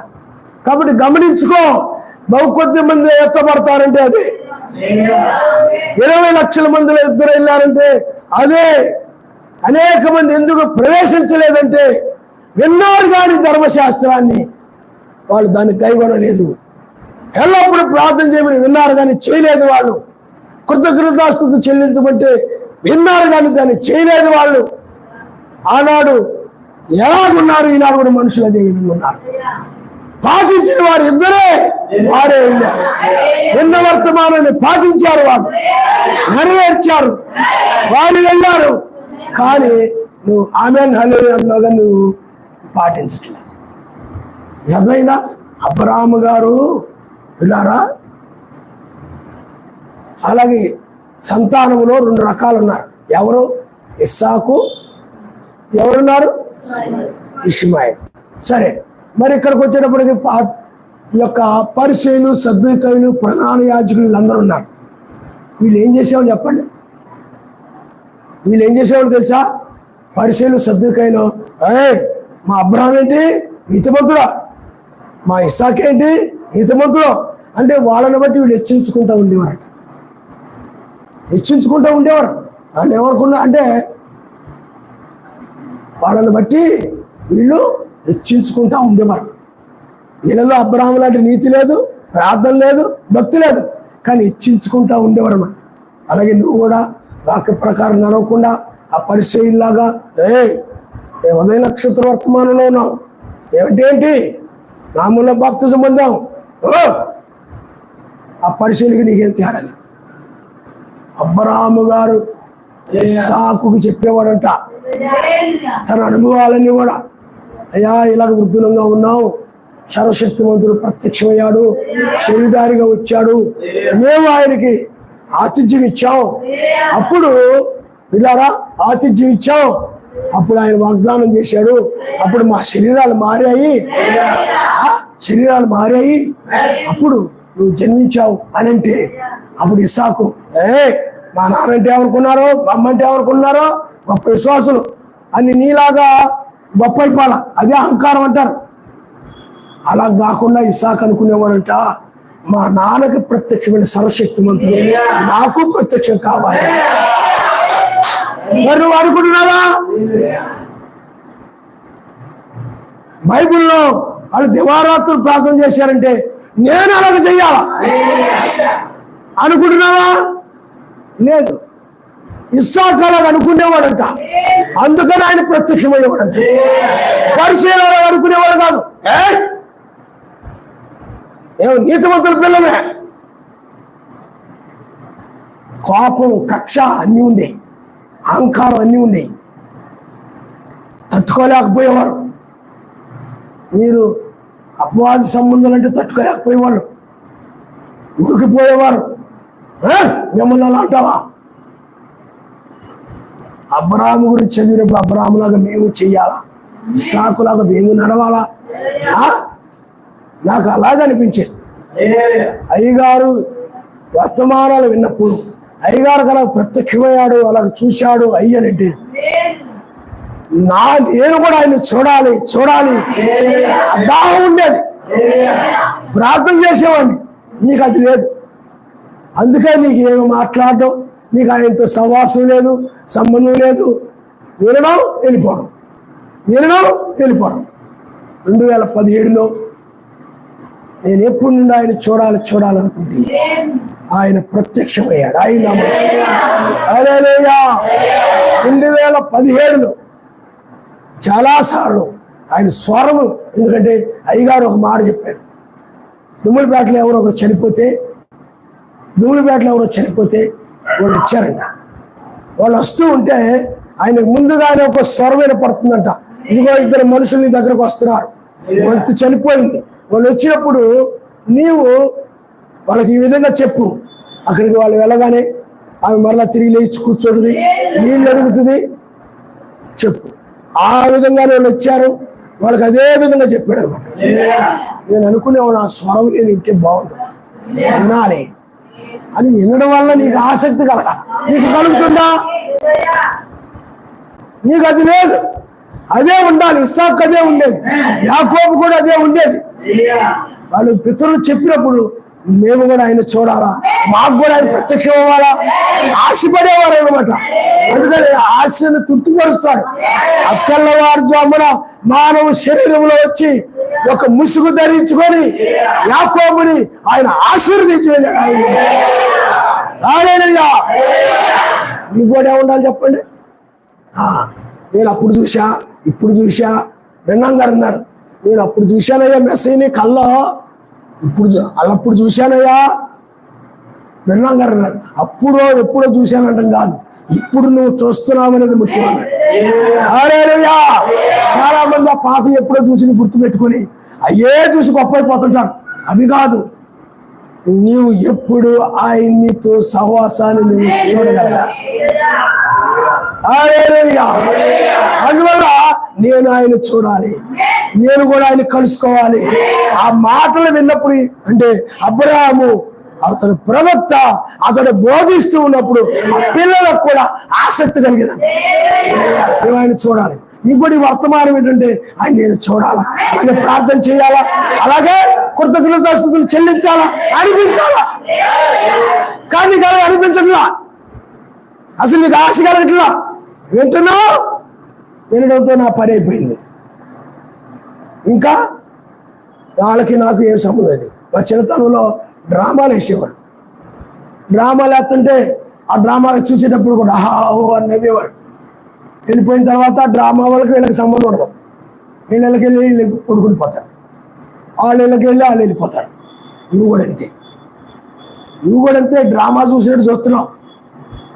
చూసి ఆయన దారిని ఆయన వెళ్ళిపోతున్నాడు, నీ దారిని నువ్వు వెళ్ళిపోతున్నావు. ఇంకే పరలోకి వస్తా. కాబట్టి ఆలోచన చేయి. వర్తమానం వింటే దాని ప్రకారం నేను నడవాలా, ఆ విధంగా చెయ్యాలని నీకు అనిపించడం లేదంటే నువ్వు ఆ పరిచయ సంబంధించిన వ్యక్తివే. ఆ శాస్త్రులు పరిచయలు ఉండాలి, వాళ్ళకి సంబంధించిన వ్యక్తివే. కానీ వర్తమానం విన్న తర్వాత నేను కృతజ్ఞతాస్తుతులు చెల్లించాలి, మానక ప్రార్థన చేయాలి అని నీకు ఎప్పుడైతే ఆశ కలిగి ఆసక్తి కలిగి నడుస్తున్నావో అప్పుడు ఇస్సాకు సంబంధించిన వ్యక్తి. దీన్ని బట్టి నువ్వు ఆలోచించుకో. ఇస్సాకు సంబంధించినావో పరిచయకు సంబంధించినావు. విన్నాగా ఆ విధంగా నడవాలనే ఆశ నీకు ఉంటున్నా. నీకు అర్థమైందా? ఆ విధంగా నిందారహితంగా, రెండవ రాకలో నిందారహితంగా ఇప్పుడే చెప్పాను ఉండాలని వాక్యం విన్నావు అనుకో, విన్న తర్వాత నిందారహితంగా ఉండాలన్న ఆసక్తి నీలో ఉందనుకో, నిజంగా పరిశుద్ధాత్మ నీలో. కానీ విన్న తర్వాత అదటి పోయిందా అనుకుంటూ ఇలాగా అనుకుంటూ మరి వర్తమానం మర్చిపోయి ఇంకా ఆసక్తి లేకుండా చెంప ఇక్కడ పెట్టారటి, ఎవరు పెట్టారు ఇక్కడ అనుకుంటూ ఇంటికి కిందకి వెళ్ళిపోయి ఆసక్తి లేదు అక్కడ. వర్తమానం విన్నాం అనుకోండి, రక్షించబడాలన్న ఆసక్తి, ఎత్తబడాలన్న ఆసక్తి, శరీరం మారాలన్న ఆసక్తి, ఆశ, అక్కడ ఆయన కలుసుకోవాలన్న ఆశ, ఎల్లప్పుడు ప్రార్థన చేయి. ఏ వర్తమానం ఉంటే ఆ వర్తమానం ప్రకారం ఉండాలన్న ఆశ నేను ఉండాలి. అవి లేకుండా ఏ చూస్తే లోకంలో దాన్ని ఆశిస్తాం, ఏ ఇంటే అవి ఆశిస్తాం. ఎక్కడైనా పనికి వెళ్ళావు అనుకో, వాళ్ళ దగ్గర ఏ చూసినా ఏ పనికి వెళ్ళినా అవి చూసి ఆశించి నేను కూడా అవి పెట్టుకుంటే బాగుండు, నేను కూడా అలాంటివి తెచ్చి పెట్టుకుంటే బాగుండు, నా ఇంట్లో కూడా ఇంటే బాగుండు. నువ్వు లోక సంబంధివి కాబట్టి లోక మాటలు విన్నప్పుడు లోక సంబంధం వాటిని ఆశించి తెచ్చుకుంటా. కానీ ఆత్మ సంబంధం అయితే ఆత్మ సంబంధం విన్నప్పుడు నేను కూడా అలా ప్రార్థన చేయాలి. వాళ్ళు చూడు, పేతురు చెరసాలు వేస్తే రాత్రంతా ప్రార్థన చేశాను. నేను కూడా అలా సమాజం గురించి ప్రార్థన చేయాలి. అలాగే ఎబ్రియులు రాసిన పత్రికలో శ్రమలు పడిన వారు వాళ్ళు ఎలా ఉన్నారు, నేను కూడా అలాగ ఉండాలి. నాకు అలాగే అనిపిస్తుంది ఎప్పుడు కూడా. నేను బైబిల్లో వాళ్ళు ఎలా ఉన్నారు, వాళ్ళు ఎలా నిలబడ్డారు, నేను అలాగే నిలబడాలి, వాళ్ళు ఎలా చెప్పారు ఆ విధంగా చేయాలి. అదే ఆశ అనమాట. కానీ నీకు విన్న తర్వాత అలాగే నడవాలని ఏమి నీకు అనిపించకుండా నువ్వు చక్కగా ఇంటికి వెళ్ళిపోవడము, కిందకి వెళ్ళిపోవడము, అయినయా కూరలు అంత అన్నమైపోయిందా లేదా, రెడీ అయిపోయిందా, ఓకే తిందాం కూర్చోండి, తిని పులుసు ఎక్కువైనట్టుంది, చింతపండు ఎక్కువైనట్టుంది, అబ్బా ఉప్పు ఎక్కువ వేసేవి దీంట్లో, అలాగా కబుర్లు చెప్పుకుంటా ముచ్చట్లు చెప్పుకుంటా చక్కగా తిని గిన్నెలు కడుక్కొని, అంటే మగవాళ్ళ గురించి కూడా చెప్తున్నాను, ఆడవాళ్ళు ఎక్కువ ఉన్నారు కాబట్టి వాళ్ళు ఉదాహరణ తీసుకొని చెప్తున్నాను అనుకొని, అమ్మయ్య తిన్నాను బాగుంది అనుకుని చక్కగా కాసేపు విశ్రాంతి తీసుకుని అలా ఉండి మళ్ళీ వచ్చి కూర్చొని ఎన్న వర్తమానం ఏంటి, నేను ఎడతెగ ప్రార్థన చేయాలని విన్నానే అని ఆ మాటను హృదయంలో భారంలో పెట్టుకొని స్తుతులు స్తోత్రాలు అలని చెప్తూ స్తుతిస్తూ ఆ విధంగా నేను నడవాలని పట్టుదల కలిగి ప్రార్థన పట్టుదల కలిగి ఉంటుంది. బయట పట్టుదల లేదు అసలు. ఏమండి, ఏదైనా నీకు చేరకొని ఇవ్వాలనుకో దాంట్లో పట్టుదల ఉంటుంది నీకు. నేను మార్కెట్లో చూసే నాకు అదే కొనివు. పిల్లలు కూడా అంతే, ఆ బట్టలు కొని వాళ్ళ అమ్మ తీసుకెళ్ళింది అనుకోండి, ఆ బట్టలే కొను.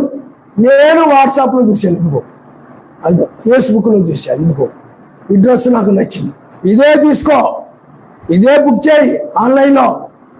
దీని విషయంలో తెప్పించుకోవడం విషయంలో చాలా పట్టుదల, తెచ్చే వరకు కూడా పట్టుదల. నువ్వు ప్రార్థన విషయం కూడా నిరంతరం ప్రార్థించాలని ఒక పట్టుదల నీలో ఉండాలి కదా. కిందకి వెళ్ళిపోతున్నావు, పట్టుదల ఉండలేదు, ప్రార్థన ఉండలేదు. అమ్మా మనం నా వర్తమానం విన్నారు కదా, దాని ప్రకారం ఉండాలంటే చూస్తున్నాను కురుదీవిలా ఏదైనా. ఎందుకంటే ఆ వాక్యాన్ని పాటించలేకుండా చేసేది సాతానుడే. ఉంటే చాలే, నీలో ఒక ఆసక్తి లేకుండా చేస్తాడు. అందువల్ల నడవాలనేటువంటి ఆసక్తి చెయ్యాలి. భక్తులు ఎలా చేశారు, నేను అలాగే చెయ్యాలి. దానియేలు ఎలాగ నిలబడ్డాడు, నేను అలాగ నిలబడాలి. ముగ్గురు యూదులు ఎలాగ నిలబడ్డారు చూడండి, విశ్వాసంతో నిలబడ్డారు. ఆయన రక్షించినా రక్షించకపోయినా మేము వాక్యాన్ని నేరము, అదే క్రియాపూర్వకమైన విశ్వాసం. విగ్రహారాధన చేయకుండానే క్రియ. మేము చేయము, నేను అగ్నిలో పడేస్తాం, నిన్ను శ్రమలు పెడతాం, నేను అలా చేస్తాం ఇలా చేస్తాం అనగానే వణికిపోయారా, భయపడిపోయారా? లేదు బాబోయ్, ఇది గొడవ పెట్టేలా ఉన్నాను బాబోయ్ అని వణికిపోయారా? లేదు. వాళ్ళ విశ్వాసం క్రియాపూర్వకంగా ఉంది. అంటే నీతిమంతులుగా ఉండడమే క్రియ, వాక్యాన్ని పాటించడమే క్రియ. వారి క్రియాపూర్వకమైన విశ్వాసమును బట్టి సర్వశక్తివంతుడే మెస్సయ్యే దిగి వచ్చారు. అక్కడ నాలుగో వ్యక్తిగా అక్కడ ఉన్నాడు ఆయన. ఎందుకంటే విశ్వసించిన వారంటే ఆయనకు అంత ప్రేమ, విశ్వసించిన వారంటే ఆయనకి ఇష్టం. ఆయన యొక్క వాక్యాన్ని పాటించేవారంటే ఆనాడే కాదు ఈనాడు కూడా ఆయన చేయగలిగిన సమర్థుడు. ఏమనుకుంటే పౌలు గారు పెద్ద భక్తులు కాబట్టి, యోహాను గారు పెద్ద భక్తులు కాబట్టి, ముగ్గురు యూదులు పెద్ద భక్తులు కాబట్టి వాళ్ళు ఏదో అలాగే చేశారు. కానీ మనమెంత మురికిదాన్ని, పెండదాన్ని, కంపుదాన్ని, చెత్తదాన్ని, అలాంటి దాన్ని, ఇలాంటి దాన్ని, భ్రష్టురాల్ని, దుష్టురాల్ని నాకెందుకు అనుకుంటాను. ఆనాడు మాట్లాడిన ఆయన ఈనాడు కూడా చేయగలడు. ఆనాడు వాళ్ళని కలుసుకొని ఆయన ఈనాడు కూడా చేయగలడు. కానీ వాళ్ళకున్న ప్రార్థన నీకు లేదు. ఎప్పుడు చూసిన తిందామని యావదప్ప, తిని కడుపు నింపుకుందామని యావదప్ప, ఆ పని ఉంది ఈ పని ఉంది, వెళ్ళాలి వెళ్ళాలి వెళ్ళాలి, ప్రార్థన పోతే పోయింది, ఆ యావదప్ప, ఆ ధ్యాస తప్ప. ఏమండి, నిరంతరం ప్రార్థన చేసుకోవాలి, వచ్చి మందిరంలో కనిపెట్టాలా, ప్రార్థన చేయాలా. అది నీకు లేదు. అందుకని మీతో ఆయన మాట్లాడలేదు. నీ ఏ అద్భుతాన్ని చూడలేకపోతున్నావు, ఏ కార్యాన్ని చూడలేకపోతున్నావు. కానీ ఆయన విశ్వాసము ద్వారా సంధించగలం ఆయన. కాబట్టి వర్తమానాన్ని బట్టి ఎత్తబడి విశ్వాసము కలుగుతుంది. ఎత్తబడి విశ్వాసమే నీ శరీరాన్ని మారుస్తుంది. అంటే రక్షించబడే విశ్వాసం. ఎందుకంటే లోతు రక్షించబడ్డాడు. లోకుడు 8 మంది ఓడలోకి వెళ్ళారు, నా పరిస్థితి బయటకు వెళ్ళిపోయింది. నేను కూడా అలాగే రక్షించబడాలి, లోకాన్ని విడిచిపెట్టాలి. అలాగే వారి గురించి విన్నప్పుడు నీకు కూడా లోకాన్ని విడిచిపెట్టాలని ఆశ కలగాల. అది నేను కూడా ఆ రాజ్యంలో ప్రవేశించాలి, ఆశ పుట్టాల. కానీ ఆశ కలగట్లా వింటున్నావు, కానీ ఆ విధంగా నడవాలని ఆశ నీకు. అందుకని ఒక పాట ఉంది, ఆశ అయితే ఉంది నాలో అందుకోలేకున్నాను, నా చేయి పట్టుకో నా రక్షక, నా చేయి పట్టుకో నా యేసయ్యా, ఆశైతే ఉంది నాలో అందుకోలేకున్నాను. నా చేయి పట్టుకో నా రక్షక, నా చేయి పట్టుకో నా మెస్సయ్యా. అలనాటి పౌలుల బ్రతకాలని, ఆత్మీయ శిఖరాలు ఎక్కాలని, అలనాటి పౌలుల బ్రతకాలని, ఆశ్చర్య కార్యాలు ఎదకాలని, ఆత్మీయ శిఖరాలు ఎక్కాలని, ఆత్మీయ శిఖరాలు ఎక్కాలని, అపవాదిని చితకద్రొక్కాలని, అపవాదిని చితకద్రొక్కాలని ఆశైతే అందుకోలేకున్నాను. నా చేయి పట్టుకో నా రక్షక. ఎవరో ఆశ కలిగిన వాడు రాశాడు. ఆశ ఉంది కానీ అందుకోలేకపోతున్నాను, కానీ ఆశ ఉంది అందుకోలేకపోతున్నాను, సహాయం చేయమని ప్రార్థన చేశాడు. కానీ నీకు ఆశ లేదు. ఆయన కోసం సమస్తాన్ని విడిచిపెట్టాలి, శ్రమలు పడాలి, తృణీకరించబడిన అలాగే నిలబడాలని ఓర్పు కలిగి ఉండాలి, నేను సహనం కలిగి ఉండాలి, ప్రేమ కలిగి ఉండాలి. విన్నామంటే ప్రేమ గురించి ప్రేమ కలిగి ఉండాలి. ఆ మూడు, ఆత్మ, ప్రాణము, శరీరం, అవి నేను కలిగి ఉండాలా. ఆశ నీలో ఉందనుకోండి, అవి ఇస్సాకు, యాకోబు, అబ్రాహాము చెప్పినప్పుడు ఇస్సాకు, యాకోబులకి ఆశ కలిగేదన్నమాట. అందుకనే వారికి కూడా ఆయన ప్రత్యక్షమయ్యేవాడు. ఆశ కలిగిన వారికి ఆయన ప్రత్యక్షమవుతాడు. నీకు ఆశలు లేవు, పరిచయం సద్దుకైలాగా మా తాతోళ్ళు బుర్ర మీసాలు పెంచేవారు. ఆ మీసాలు చూసుకొని మా తాతగారి మీసాలు ఎంత ఉండేవి తెలుసా, ఇంత అన్నం తినేవాడు తెలుసా. ఆయన అన్నం తింటుంటే నీ కారిపోతుండేది. మా తాత బియ్యం బస్తాని ఒక్కడే భుజం మీద వేసుకొని సిరేసేవాడంట. ఇది వాళ్ళ గొప్పలు చెప్పుకుని బతికేయడం. అర్థమైందా? అది కాదు. వాక్యం విన్న తర్వాత పరిశీలన అదే చేశారు. మేము అబ్రాహాం సంతానమే, అబ్రాహాం గొప్ప ప్రార్థనాపరుడు, గొప్ప విశ్వాసి, మేము అలాంటి నీతిమంతుల పిల్లలమే. హెచ్చింపు ఉండేది, గర్వం ఉండేది. అంతేగాని అబ్రాహాములాగా మనం ఉండాలి. అందుకని అంటాడు, మీరు అబ్రాహాము పిల్లలైతే మీరు నన్ను విశ్వసిస్తారు, కానీ మీరు సాతాను పిల్లలు, అందుకే మీరు నన్ను తృణీకరిస్తున్నారు. అబ్రాహాము ఇలాగ చేయలేదు, అబ్రాహాము ఈ దినాన్ని చూడగోరాడు అన్నప్పుడు 50 సంవత్సరాలు కూడా లేవి అంటే అబ్రాహాము పుట్టుక ఉనిపి నేనున్నా అన్నాడు ఆయన. హల్లెలూయా. చూడండి, జక్కయ్య ఆశ ఉంది, అందరూ విన్నారు. ఈయన వెళ్ళిపోయిన వాళ్ళు ఉంటారు చాలామంది మీకులాగా. ఆయన చూడాలని ఆశ లేకుండా ఏమండి వెళ్ళిపోయారు. కానీ జక్కయ్యగా మాత్రం ఆయన గురించి విన్నప్పుడు ఆశ కలిగింది. చూడాలా చూడాలా చూడాలా, విశ్వాసము, ఆయన చూడాలనే ఆశ. ఎక్కాడు, మేడి చెట్టు ఎక్కాడు. అతడు నన్ను చూడాలని ఆశపడుతున్నాడు గుర్తించి ఇంటికే వెళ్ళాడు ఆయన. హల్లెలూయా. అందువల్ల ఈ వాక్యం వినడం వల్ల నీలో కూడా ఏం కలుగుతుంది చెప్పండి? ఎత్తబడే విశ్వాసము. నీకు నమ్మకం కలిగి, విశ్వాసము కలిగి, నా శరీరం మహిమ శరీరంగా మారితే చూడాలి. మరణం లేని శరీరం ఎలాగ మారుతుందో, ఎలాగ ఆకాశంలో ఎగిరిపోతాను, ఆ నక్షత్రాల మధ్యగా ఎలా కొనుక్కోబడతానా, అది నాకు అనిపించాలని ఉంది. ఆయన కలుసుకోవాలి అబ్రాహాము, ఇస్సాకు. అలాగా ఆశ కలుగుతుంటది. ఆశ కలిగే వాళ్ళే ప్రార్థన చేస్తారు. అర్థమైందా? మరి ప్రార్థన చేయాలి కదా, మరి శరీరం మారాలంటే ఈ వాక్యాలు పాటించాలా. కానీ నీకు లేదు. అందుకని నువ్వు ఆలోచించుకో, పరిశీలించుకో. నువ్వు పరిశీలన సర్దుకైనవని ఉన్నావా? మేము క్రైస్తవులమే, అన్యుల దగ్గరికి వెళ్ళినప్పుడు మేము క్రైస్తవులమే. హెచ్చించుకోవడం కాదు. నీతిమంతుల వలె వాళ్ళు ఎలాగ నడిచారో వాళ్ళు ఎలాగైతే ఆయన చూశారో, వాళ్ళు ఎలాగైతే ఆయనతో స్నేహం కలిగి ఉన్నారో, వాళ్ళకి ఆయన ఎలా తోడై ఉన్నాడో నాకు కూడా అలాగ తోడుగా ఉండాలి. నేను కూడా ఆయన చూడాలి. నా గురించి నేను చెప్పాను అనుకోండి, ఆ పాస్టర్ గారితో మాట్లాడాడంట, గొప్ప అంట. ఏదో గొప్ప గురించి కాదు నేను చెప్పాను, దూత ప్రత్యక్షమయ్యాడు అని చెప్తే ఏమండి, నా గురించి గొప్ప కోసం కాదు, నువ్వు వర్తమానం నమ్మడానికి. రెండవది, నువ్వు కూడా ఆయన నాకుతో కూడా ఆయన మాట్లాడాలా అని ఆశ పుట్టాలి. వర్తమానం వింటే అదేనా నీకు ఆశ ఏమన్నా? ఆశ ఏమి వెళ్ళి ఆశ కలిగిన వాళ్ళు ప్రార్థన చేస్తారు. కృతజ్ఞతాస్తుతులు వాక్యం వినతారా? నువ్వేం చేస్తున్నావు? ఈ పనుల్లో పడిపోయి చేసుకోవద్దని అంటలేదు. నేనేం చెప్పాను? మాట ఎందుకు క్రియ ఎందుకు సమస్తము నువ్వేం చేస్తున్నావు మర్చిపోతున్నావు. నిరంతరం ప్రార్థన మర్చిపోతున్నావు.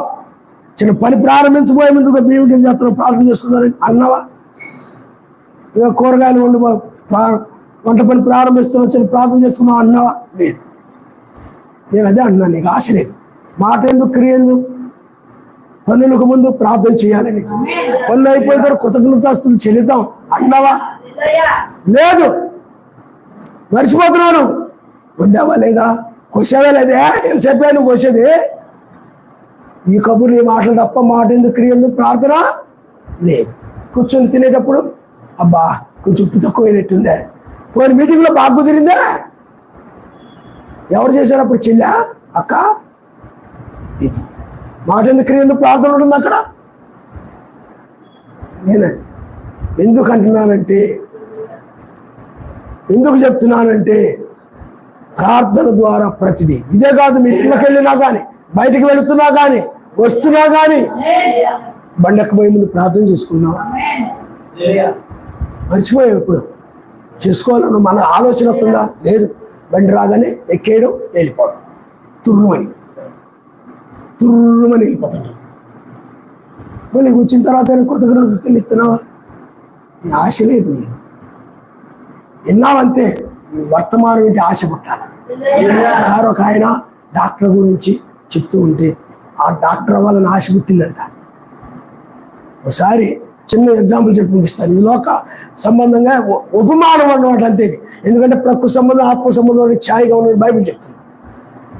ఒక అబ్బాయి వాళ్ళ నాన్నగారు గేదెల దగ్గర ఒక కూలి అబ్బాయి కింద పంపించాడంట, ఒక రైతు దగ్గరికి. ఆ అబ్బాయి వెళ్ళిపోయి గేదెలుగా తిప్పుతున్నాడు, కడుతున్నాడు. పేరం తీయమంటే నేను తీనా అని చేయబెట్టడానికి వెనకడికి ఎత్తున్నాడు, వెనక ముందు. అప్పుడు ఆయన అన్నాడంట, నువ్వేమైనా కలెక్టర్ అనుకుంటున్నావా?